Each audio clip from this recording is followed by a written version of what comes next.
Coming up, the Tory Party Conference ended earlier this week.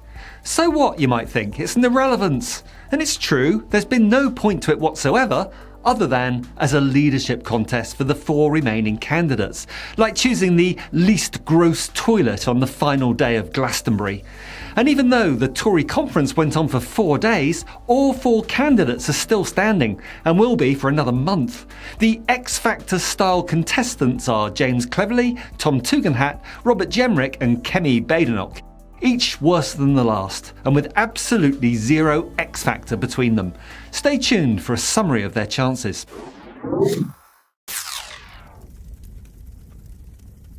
Every single one of the 4 candidates had their own team of videographers during the conference, following them around with massive lighting arrays like some multiple screen synchronised version of The Truman Show. At the end of each day, each contestant's videos were slapped onto their social media feeds, presenting that day at conference as being entirely dominated by the respective candidate. Or more accurately, being entirely dominated by some ridiculously stupid thing that particular candidate had said that day. To give you some examples, Kemi Badenoch made the comment during conference that maternity pay in the UK was excessive during a chat on Times Radio. Ever since, she herself has posted the actual footage of her saying this as a way of proving that it isn't what she said at all. Make your own mind up.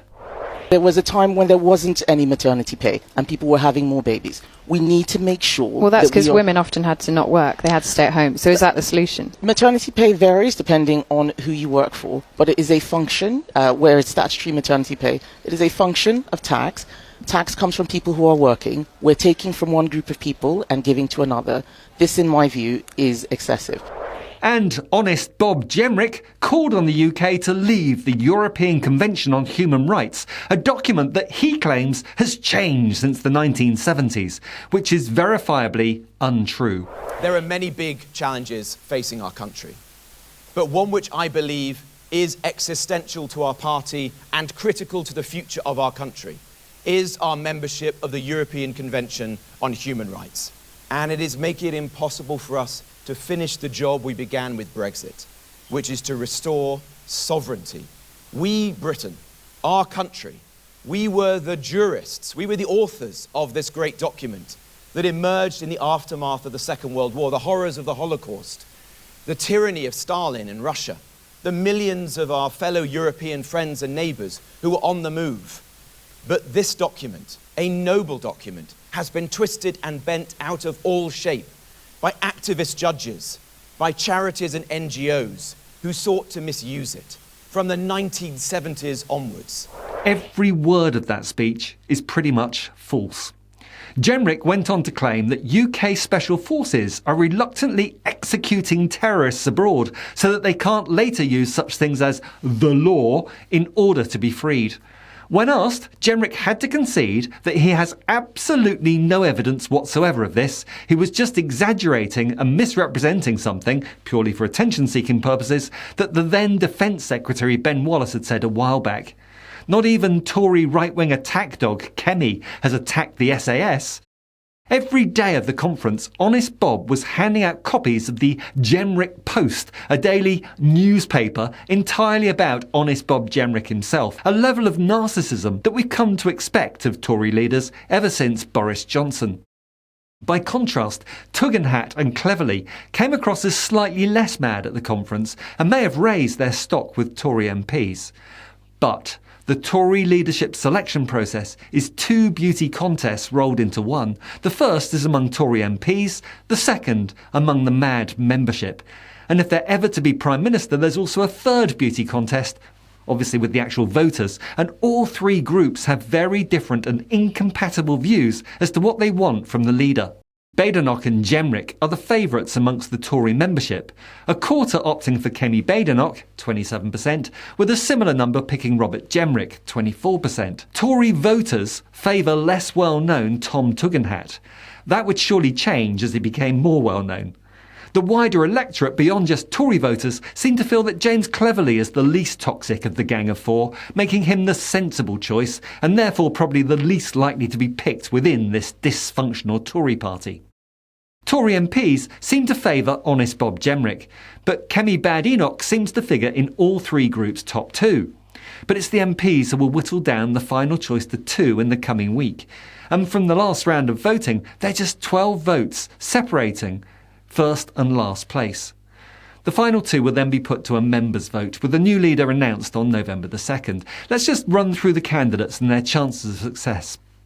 First, honest Bob Jenrick, former immigration minister. An ex-centrist, Jenrick has moved further and further to the right in order to leverage his career prospects. His pitch is designed to appeal to the right of the Tory party, with his explicit pledge to leave the European Convention on Human Rights and a commitment to cap net migration at tens of thousands a year. He's calculated that this is red meat to the Tory membership should he make it to the final two. According to YouGov, Jenrick's popularity with the wider electorate, balancing those with a favourable view against those with an unfavourable one, is minus 28%. Oddschecker is offering odds of 11 to 10 on for him to be the next Tory leader, so he's literally the odds-on favourite. God help us. Next up is Kemi Badenoch, the shadow housing secretary and renowned culture wars warrior who can start a fight with just her and a mirror. She reckons that the last Tory government had talked right and governed left. How she works that out, I have no idea. That was by far the most right-wing government of my lifetime. But she's also said, far more understandably, that the government had become mired in scandal and lost the trust of voters by failing to deliver on its pledges. True. The Tories, she said, should be prepared to face hard truths as they renew the party.